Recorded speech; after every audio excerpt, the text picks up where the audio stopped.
সেখানে ইংরেজি শিক্ষার প্রতি আগ্রহী হয় এবং শিক্ষা শুরু করে। সেখানে প্রায় 50 বছর আমরা পিছিয়ে গিয়েছিলাম।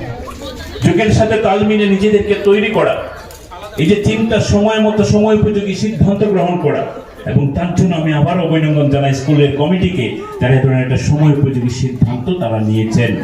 যদি স্কুল না হতো, এখানে ট্যালেন্ট সার্চ, মেধার অন্বেষণ, এই ট্যালেন্ট সার্চ একাডেমি, আজকে তাদের যে প্রেজেন্টেশন এখানে অনেকেই করেছেন স্টুডেন্টসরা, তাদের এই প্রেজেন্টেশন দেখলে পরে বোঝা যায় যে আমাদের এলাকার মধ্যে অনেকগুলো ট্যালেন্ট আছে, আমরা খুঁজে বের করতে পারি না বলে তার প্রতিভার বহিঃপ্রকাশ হয় না।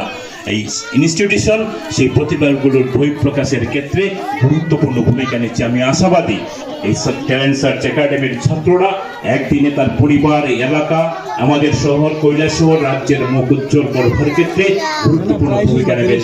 সমাজের বিভিন্ন গুরুত্বপূর্ণ ক্ষেত্রে তারা সেখানের মধ্যে অবস্থান করবেন, সেই প্রত্যাশা আমি রাখছি।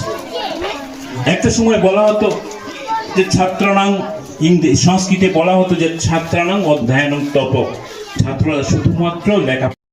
আজ থেকে 10 বছর আগে তাদের সেদিনকার সেই চিন্তা, সেই ভাবনা, আজকে 10 বছর পরে এসে আমরা সবাই বুঝতে পারছি, অনেকেই সেই সময় বলেছেন অনেক প্রতিকূল পরিস্থিতির মধ্যে সেটাকে শুরু করতে হয়েছিল। কিন্তু এখন মানুষ বুঝতে পারছেন যে সেদিন যদি তারা সেই সিদ্ধান্তটা না নিতেন, আমাদের এলাকার অসংখ্য ছেলে মেয়ে আজকে সেই উন্নত শিক্ষার সুযোগ থেকে বঞ্চিত হয়ে যেতেন, নিজের প্রতিভার তুলে ধরার ক্ষেত্রে সুযোগ থেকে।